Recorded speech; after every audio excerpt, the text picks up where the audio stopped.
दृष्टि ज्ञान विज्ञानी, नई दृष्टि मोक्ष प्रदानी, नई राह क्रम मार्गी, नई राह हो दादाई। जय जय स्वस्वरूपम ज्योति, अहो प्रत्यक्ष है ये ज्ञानी। जय जय स्वस्वरूपम ज्योति, अहो प्रत्यक्ष है ये ज्ञानी। नमस्कार, आदाब, सत श्री अकाल, वणकम, जय श्री कृष्ण, जय स्वामीनारायण, जय सच्चिदानंद। दादा भगवान परिवार आप सभी का स्वागत करता है नई दृष्टि नई राह प्रोग्राम में। दोस्तों, क्या आपने कभी सोचा है कि धर्म क्या है?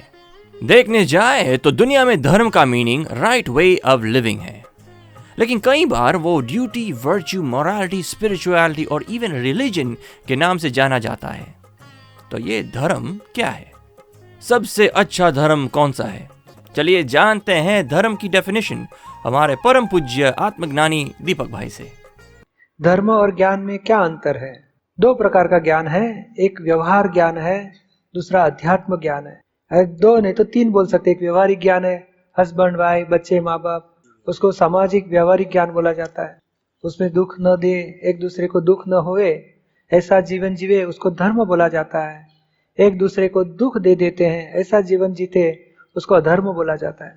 तो और सब लोग, यानी व्यवहार ज्ञान है, और दूसरा धार्मिक ज्ञान होता है, चलो मंत्र करे, माला करे, पूजा करे, भक्ति करे। और तीसरा अध्यात्म ज्ञान है।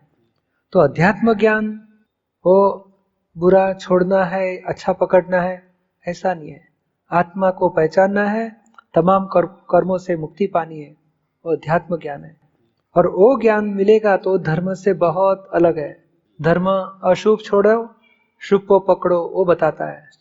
और अध्यात्म शुभ और अशुभ दोनों से मुक्ति पाके कर्म में से मुक्ति पाओ, आत्मा का साक्षात्कार पाओ, उसको अध्यात्म बोला जाता है। और अध्यात्म ज्ञान वही आत्मज्ञान है। समझ में आया ना आपको? आप सुन रहे हैं नई दृष्टि नई राह। दोस्तों, आज हम बात कर रहे हैं धर्म के बारे में। कई बार हमें हमारा धर्म सबसे श्रेष्ठ लगता है, तो वो मानना क्या सही है? चलिए जानते हैं हमारे अगले सेगमेंट में। अशोक, श्री कृष्ण भगवान ने गीता में अर्जुन को बोला, माम एकम शरणम व्रज, इसका विस्तार से अर्थ समझाइए। अशोक जी, सर्वधर्मान परित्यज्य, सर्वधर्म छोड़ के आप मेरे शरण में आ जाओ। तो सब लोग क्या मानते हैं? मुरली वाले श्री कृष्ण के शरण में चले जाने का। और हम लोग वैष्णव है, हमारा धर्म है, हम जैन धर्म छोड़ देना चाहिए, दूसरा धर्म छोड़ देना चाहिए। हम वैष्णव है, हमारा स्वधर्म है, और श्री कृष्ण भगवान के शरण में जाने का। इतना भगवान पक्षपाती होंगे कि वैष्णव धर्म में आ जाओ, दूसरे धर्म छोड़ दो, ऐसे बताने का उनका मतलब होगा? नहीं, भगवान निष्पक्षपाती थे। तो ये उस टाइम पे मैं वैष्णव हूँ, ये जैन है, ये शब्द भी नहीं थे। तो भगवान क्या बताना चाहते हैं? सर्वधर्म छोड़ के, कौन से धर्म? पर धर्म दया भयावह, स्वधर्म में आ जा। कौन से धर्म को पर धर्म बोले और कौन से धर्म को स्वधर्म बोला? और वो सब पर धर्म को छोड़ के तू स्वधर्म में आ, मेरे शरण में आ। तो मेरे यानी किसके शरण में? मुरली वाले श्री कृष्ण नहीं, तत्व स्वरूप श्री कृष्ण, अविनाशी आत्मा के शरण में जाने का था। और पर धर्म यानी वैष्णव धर्म, जैन धर्म, हिंदू धर्म, शिव धर्म, वो नहीं पर धर्म। मगर भगवान ने ये बताया कि नहीं, आप सुनते हो मेरी बात? हाँ। ये कौन सुनता? सुनने का धर्म किसका होगा?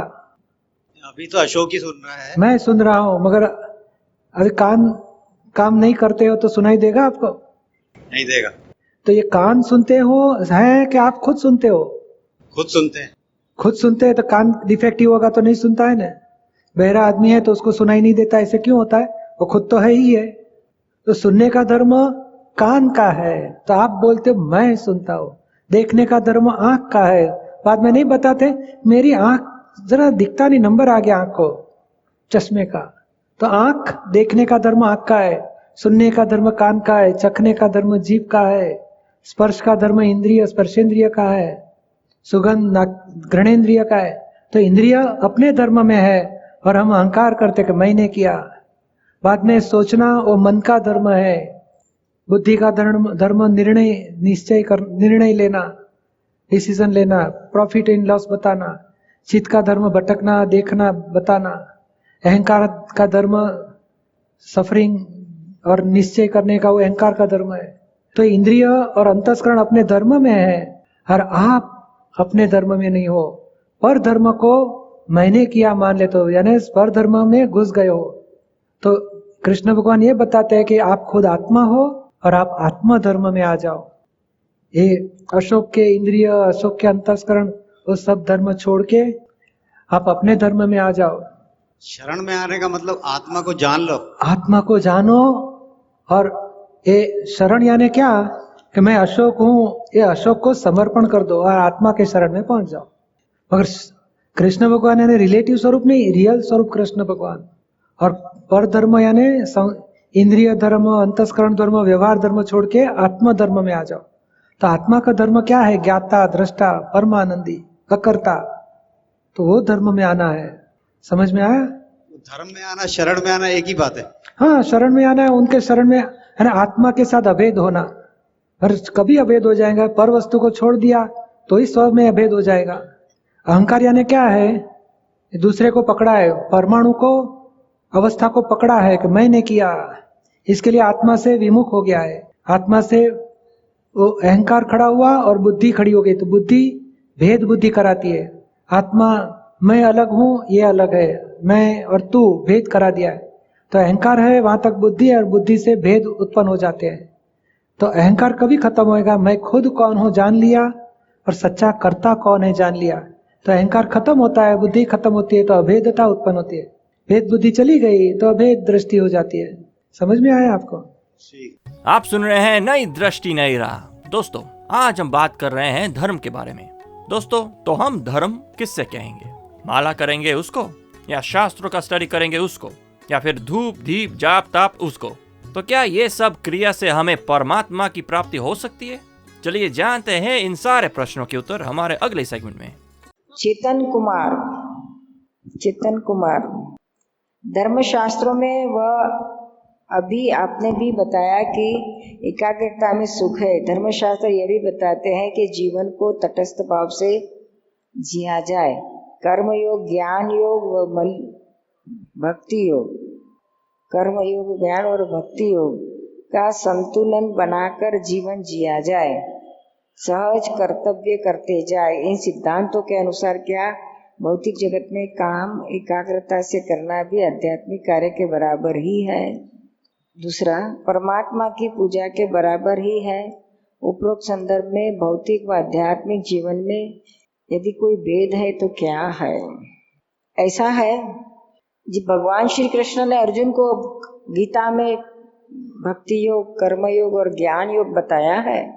वो बहुत ऊंची हाइट में ले जाकर बताया है अर्जुन को। आप जो बात कर रहे हैं वो एकदम बहुत लो डाउन ले जाकर बात कर रहे हैं। समझ में आया?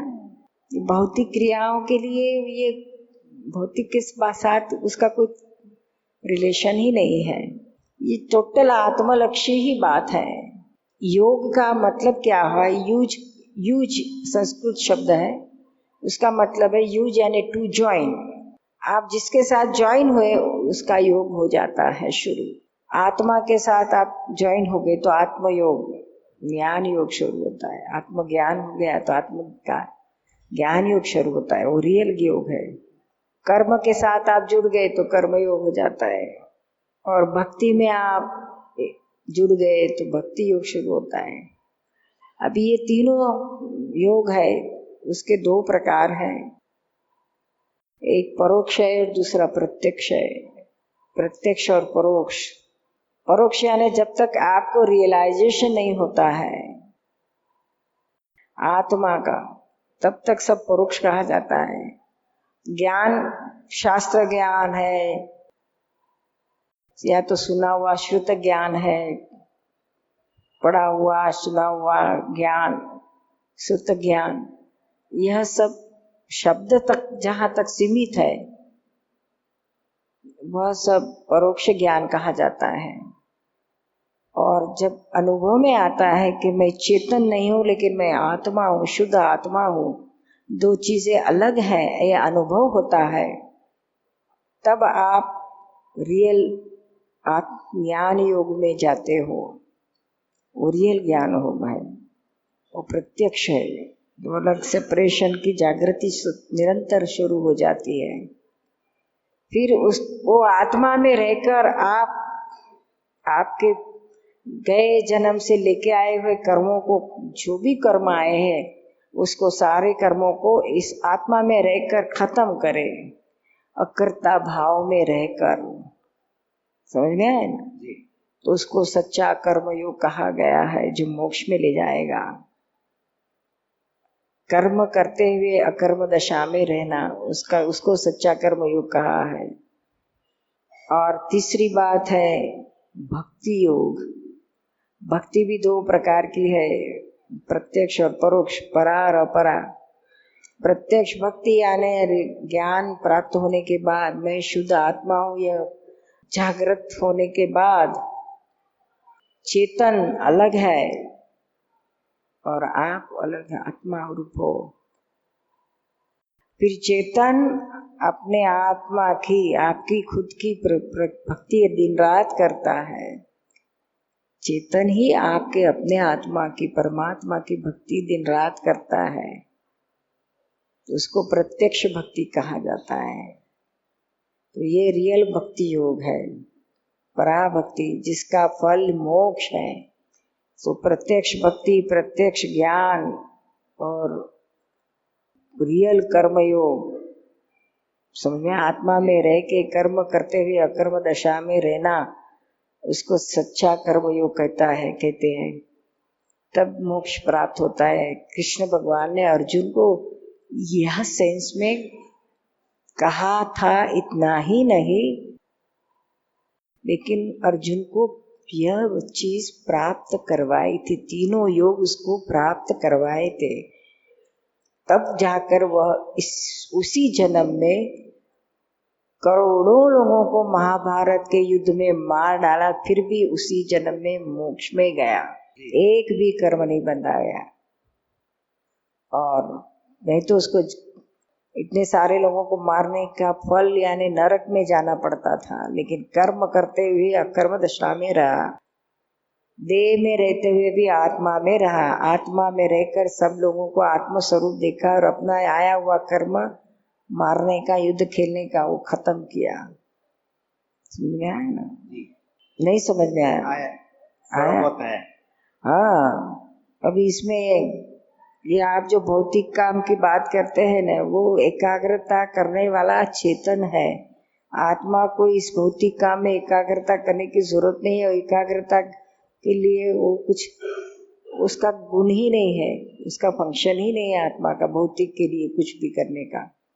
तो हाँ, चेतन करता है, बराबर है उसके लिए। समझ में आया ना? बहुत बड़ा भेद है आध्यात्म में और भौतिक में। समझ में आया ना? भौतिक विनाशी में चीजों में है और अध्यात्म अविनाशी वस्तु के लिए है। तो ये सारे जितना भी आप कितना भी क्यों ना एकाग्रता भौतिक में करो, लेकिन वो सब टेम्पररी है, एंड वाला है। आत्मा का बात है, वो परमानेंट है, वो चाहता नहीं है। आप सुन रहे हैं नई दृष्टि नई राह, जो सुलझाता है जिंदगी के हर सवाल को। दोस्तों, आज हमने जाना सच्चा धर्म क्या होता है। व्यवहार में कई प्रकार के धर्म होते हैं, लेकिन मन वचन काया से किसी को किंचित मात्र दुख ना दो, वही सच्चा धर्म है। और सब धर्मों से ऊपर है आत्म धर्म, जो ज्ञानी से आत्मज्ञान पाने से मिलता है। उससे बाहर व्यवहार चलता रहता है, लेकिन आत्मज्ञाता दृश्य और परमानंदी रहता है और परम सुख का अनुभव करता है।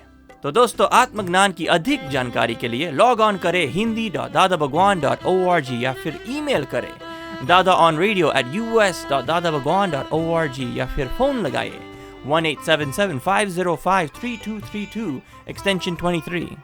आज के लिए हमें दे इजाजत, कल फिर मुलाकात होगी। तब तक के लिए स्टे हैप्पी। जय सच्चिदानंद।